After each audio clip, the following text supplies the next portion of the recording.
तो नमस्ते दोस्तों, स्वागत है आपका हमारे और एक नए यूट्यूब वीडियो पे। तो आज जो है हम लोग बैक टू द पॉइंट, मतलब जो बीपीएससी क्लास स्टार्ट किए थे वहां पे हम लोग सीधे चलते हैं। पार्ट 3 का सब कुछ डिस्कस हो चुका है। पार्ट 3 का हम सिलेबस बता दिए, कैसे कैसे पढ़ना है वो बता दिए, और कब से पढ़ना है वो भी बता दिए। दुर्गा पूजा के बाद स्टार्ट हुआ पार्ट 3 का बैच, ठीक है। अभी आप लोग बीपीएससी जो हम लोग पहले स्टार्ट किए हुए थे वहां से हम लोग स्टार्ट करेंगे। ये मेरा माइक है, जो भी नया है उसको हम बता देते हैं, ये मेरा माइक है, ठीक है। जो भी नया है वीडियो पे वो चैनल को सब्सक्राइब कर लीजिएगा, सब्सक्राइब करके बेल आइकन दबा लीजिएगा। हम बहुत सारा इंपॉर्टेंट आप लोग के लिए वीडियो लाते रहते हैं जो कि आपको काम देगा। बीपीएससी का बात करें या पार्ट 3 का बात करें या अदर एग्जाम का बात करें जिसमें कि बिहार से रिलेटेड कोई भी क्वेश्चन पूछा जाता है, ठीक है। बिहार के आप बोल दीजिए कि हिस्ट्री से रिलेटेड कोई क्वेश्चन पूछा जाता है, क्योंकि हम जो है हिस्ट्री पे फोकस करके चल रहे हैं। अब बिहार के संदर्भ से फोकस करके चल रहे हैं, ठीक है। तो चलिए आज इंट्रोडक्शन ज्यादा नहीं देते हैं, क्योंकि कल को 59 मिनट मतलब लगभग 1 घंटा कल वीडियो बन गया था। हमको पता ही नहीं चला कि 1 घंटा हम कब बता दिए, कब लेक्चर दे दिए।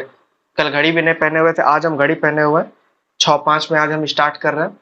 हालांकि 6 बजे टाइम दिए थे कि अपलोड करने का, लेकिन आज हमको बनाने में ही थोड़ा लेट हो गया, क्योंकि बिजली बिजली था नहीं, लाइट वाइट था नहीं।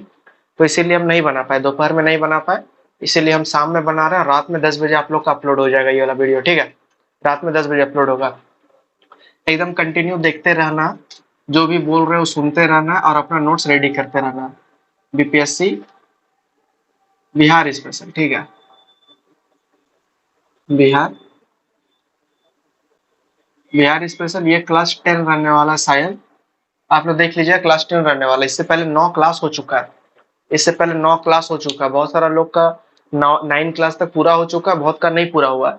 तो यहाँ पे 9 क्लास खत्म हो चुका है। आप 9 क्लास को पहले कर लीजिए, उसके बाद नोट्स साथ साथ रेडी कीजिए, तब मजा आएगा पढ़ने में, ठीक है।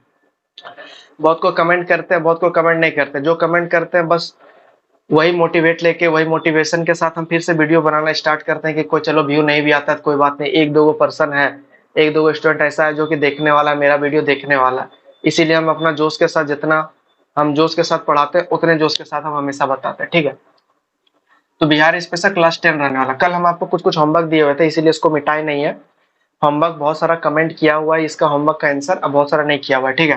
तो इसका आंसर बता देते हैं। पुर्तगाली कब आया था?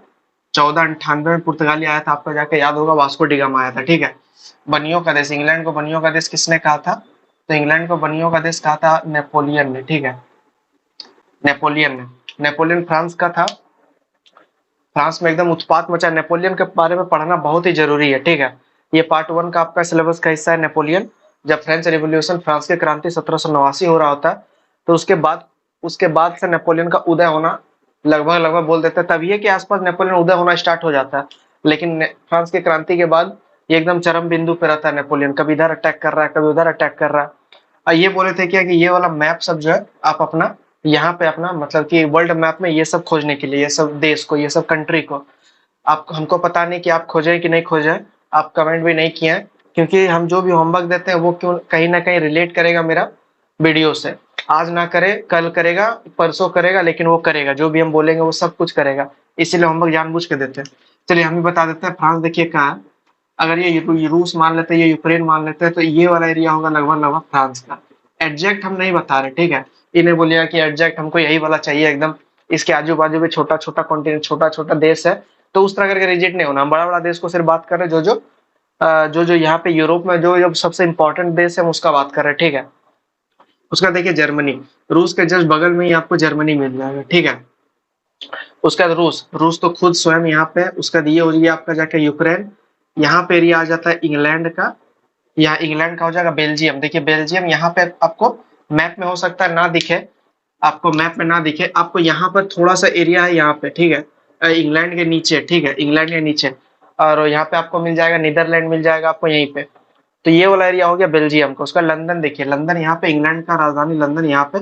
ये एरिया हो जाएगा आपका लंदन का। उसका नॉर्वे, नॉर्वे आपको मिलेगा यहाँ पे, ऐसे करके निकला होगा और इसको नाम दिया होगा नॉर्वे, ठीक है। उसका आता है पोलैंड। पोलैंड का भी एरिया यहीं पे आसपास देख लीजिएगा, पोलैंड आपको वहीं मिल जाएगा, ठीक है। उसका कौन है? जापान। जापान सबसे अलग जगह पे है, यूरोप में जापान नहीं है। हम आपको बोले थे क्या कि सबको देख लीजिएगा कहाँ पे क्या है, नहीं है। जापान पता ही आपको, बहुत इंपॉर्टेंट वैल्यू रखता है जापान। कोई भी युद्ध वुद्ध होता है, जापान पीछे जाके चिंगारी मार देता है कि अरे तुम लोग जो है ना गलत तरीका से लड़ रहा है, हम जो लड़ रहे हैं हम ही सही तरीका से लड़ रहे हैं। तो जापान वही करता था। तो जापान कहाँ पे है? जापान देख लीजिए, ये हम लोग का मान लीजिए इंडिया है, तो इंडिया से थोड़ा और इधर आइएगा ना, तो यहाँ पे मिल जाएगा आपको ऐसे ऐसे एक कंट्री मिल जाएगा जिसका नाम है जापान। ये तो मोटा तौर पे बता दिया। आप आपका अभी भी काम है कि आप अपना मैप में देखिए कि ये सब कहाँ है, नहीं है, ठीक है। आपके पास वर्ल्ड मैप होना चाहिए, पहला नंबर बात है। आपके पास होना चाहिए इंडिया का मैप, दूसरा नंबर आपके पास होना चाहिए बिहार का मैप, ठीक है। तीन मैप आपके पास होना ही होना चाहिए। कहीं भी कंफ्यूजन लगे, कहीं भी फंसने वसने का चांस है, तो सीधे मैप को जाके देखें। मैप में जाके देखें कि और जो देश को देखने के लिए गए हैं उसके साथ साथ आप तीन चार देश को लपेट के लेके आ गए। मतलब कि क्या बोलना चाह रहे हैं हम, कि मान लीजिए आप जर्मनी देखने के लिए गए वर्ल्ड मैप में, और जर्मनी के आजू बाजू क्या क्या है, फ्रांस, यूक्रेन, ये बेलारूस, तेलारूस, सबको एक के बार में देख के वापस आए। इससे क्या होगा कि देखने तो गए जर्मनी, लेकिन देख के आ गए बहुत कुछ, ठीक है। चलिए, ये वाला आपका कल का ही होमवर्क था, तो इधर में दिमाग ज्यादा नहीं लगाते, इसको मिटा देते हैं, ठीक है। आप लोग कमेंट किया कीजिए, जो भी हम होमवर्क देते हैं वो जरूर कमेंट किया कीजिए कि नहीं भी आता है तो भी कमेंट किया कीजिए कि नहीं आता है, ठीक है। ऐसा नहीं है, कम से कम एक एक दो बार नेट में ट्राई तो कीजिए, खोजने का ट्राई तो कीजिए कि मिल रहा है कि नहीं मिल रहा है, कि हवाबाजी मास्टर दे रहा है, ठीक है। अब हम लोग आते हैं, आपको जाके आपको नोट्स मिल गया होगा, हम आपको नोट्स दे दिए, हरियक वंश पे आते हैं, ठीक है। हम लोग जो पढ़ रहे थे मगध साम्राज्य हम लोग पढ़ रहे थे, आज हम लोग सबसे पहला वंश पढ़ने वाला है हरियक वंश। हमको लगता है पिछला क्लास हम लोग का यहीं पे एंड किए थे हरियक वंश पर। तीन चार दिन से बीपीएससी का क्लास नहीं हुआ। हम लोग लेके चल रहे हैं टारगेट टारगेट 2024, बीपीएससी टारगेट 2024 लेके चल रहे हैं, पूरा एकदम डीपली जितना हो सके उतना ट्राई करेंगे जानने का, ठीक है। अभी हिस्ट्री चल रहा है, धीरे धीरे करके और सब्जेक्ट को इंट्रोड्यूस हम कराएंगे। तो टारगेट 2024, सबको बने रहिएगा यहीं पे। कोई भी मेरा वीडियो आता है कोई भी आप देखिए, ठीक है। बेल आइकन दबा के रखिए, जब भी आता है तब आपको पता चल जाएगा कि कब आया नहीं आया। और नीचे टेलीग्राम में डिस्क्रिप्शन में लिंक मिल जाएगा आपको टेलीग्राम का, ठीक है। टेलीग्राम जरूर ज्वाइन कीजिए। टेलीग्राम में हम बताते रहते हैं कि कब क्या करना है नहीं करना। जैसे आज 6 बजे का टाइम था, 6 बजे आज हम अपलोड नहीं कर पाए, तो हम टेलीग्राम में बता दिए थे कि रात तक कभी ना कभी अपलोड हो जाएगा, ठीक है। तो रात तक ये हम अपलोड कर देंगे, आपको पता कम से कम चल जाएगा कि कब क्या होने वाला। और टेलीग्राम में बहुत सारे नोट्स वोट भी देते हैं। और दुर्गा पूजा में हम इंस्टाग्राम में हो सकता है क्या कि लाइव में आके आप लोग को क्वेश्चन बताएं। इंस्टाग्राम में हो सकता है लाइव आ जाए, इसीलिए मेरा नीचे एक बार डिस्क्रिप्शन में जाइए। डिस्क्रिप्शन में आपको जो जो जरूरत है वो आप लोग देखिए, ठीक है। मतलब कि मान लिया टेलीग्राम में आपको जोड़ना, टेलीग्राम में, फेसबुक पेज में, इंस्टाग्राम में, या फिर अलग अलग प्लेलिस्ट, बिहार स्पेशल का प्लेलिस्ट दिया हुआ है मेरा डिस्क्रिप्शन में, ठीक है। प्लेलिस्ट में जाइए और पूरा का पूरा 1 से लेकर 9 तक सब कुछ देख लीजिए। उसके बाद 10वां नंबर हरियक वंश, उसके बाद स्टार्ट करेंगे। एक बार समरे मोटा मोटी कर देते हैं, पिछला एक क्लास से समरे कर देते हैं, ठीक है। सबसे पहला क्लास हम लोग मैप को पढ़े थे। सबसे पहला क्लास क्या, 5 क्लास हम लोग मैप पढ़े, ठीक है। उसके बाद हम लोग इतिहास में जब आए, इतिहास में पढ़े आद्य ऐतिहासिक काल, नहीं, प्राग ऐतिहासिक काल, आद्य ऐतिहासिक काल, उसका इतिहास। तो प्राग ऐतिहासिक आद्य ऐतिहासिक में लिखने का साक्ष्य वाक्ष नहीं मिला हुआ था, तो हम लोग उसको ज्यादा नेग्लेक्ट कर दिया, उसको ज्यादा हम लोग नहीं पढ़े। उसका सिंधु सभ्यता को भी हम लोग स्किप कर दिया, क्योंकि वो बिहार के पॉइंट ऑफ व्यू से इंपॉर्टेंट नहीं रखता है, ठीक है। उसके बाद हम लोग सीधे यहाँ बिहार में आए, बिहार स्पेशल का बात करने लगे हम लोग सीधे। अब बिहार में आए तो महाजनपद हम लोग सबसे पहले देखे, और वही देख ही रहे अभी तक। महाजनपद काल ही अभी तक देख रहे हैं, 600 से बीसी, 600 बीसी के बाद का काल हम लोग देखना स्टार्ट किए कि क्या हो रहा है नहीं हो रहा है, ठीक है।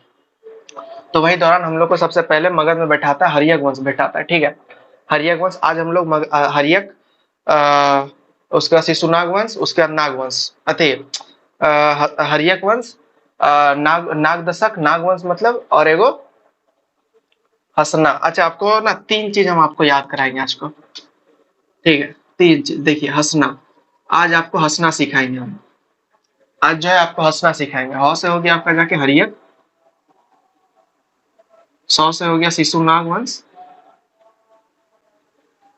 शिशुनाग वंश, और 9 से हो गया आपका जाके नाग दशक, नाग नाग दशक वंश। 9 से हो गया आपका जाके नंद वंश। हंसना आज आज आज आपको हंसना हम सिखाने वाला है। आज ये तीनों रहने वाला, हरियक वंश, शिशुनाग वंश और नंद वंश, तीनों, ठीक है। तो एकदम रेडी रहिए हंसने के लिए, हंसने सीखने के लिए एकदम रेडी रहिए। मजेदार, एकदम मजा आएगा पढ़ने में। तो इसको मिटाते हैं, आप ना जो अथी करते चलिएगा, नोट्स बनाते चलिए आप लोग।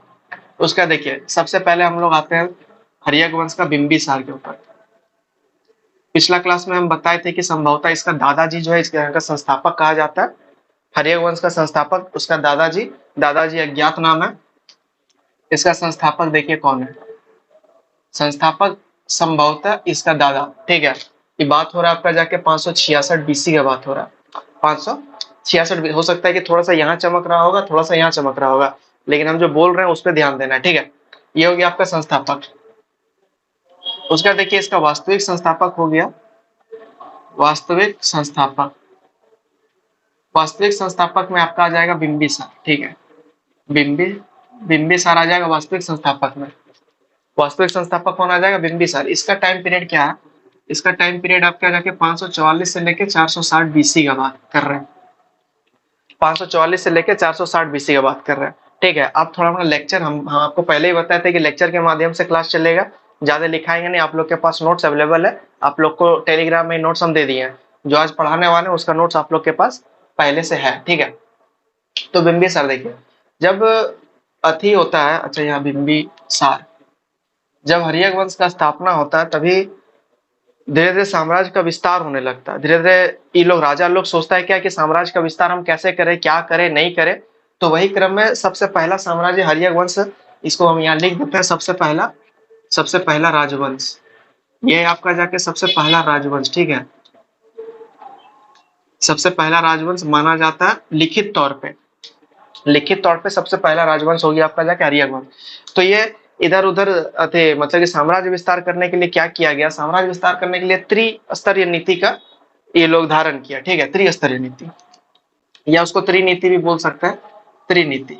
त्रिनीति क्या था? त्रिनीति में देखिए, त्रिनीति नाम से ही स्पष्ट हो रहा है कि त्रिनीति मतलब कोई तीन चीज का बारे में बात हो रहा है। पहले हम बता देते हैं, उसके बाद थोड़ा बहुत लिखते हैं। त्रिनीति का मतलब ये होता है, बिंबिसार ने त्रिनीति का योजना अपनाया। त्रिनीति का मतलब ये होता है कि जो भी हम लोग से शक्तिशाली राष्ट्र है, देश है, तभी तो महाजनपद था, तो जो भी हम लोग से शक्तिशाली महाजनपद है उससे हम लोग कर लेंगे मित्रता। ये पहला नीति हो गया, ठीक है। दूसरा नंबर हो गया कि जो हम लोग से कमजोर है उस पर कर देंगे हमला, कमजोर करके हमला करके उसको अपना अधीन कर लेंगे, अपने में मिला लेंगे।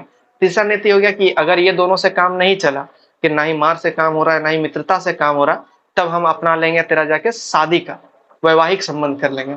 तो त्रिनीति में आपका देखिए बहुत इंपॉर्टेंट नीति है, जो कि बहुत दूर तक ये प्रचलन में रहता है। चंद्रगुप्त मौर्य भी यही नीति को पालन करते हुए आगे बढ़ते हैं। त्रिनीति को बहुत सारा राजा लोग जो है अपनाया था, ठीक है। त्रिनीति त्रिधारी, अरे यार लाइन कट गया, यही हो रहा है बार बार।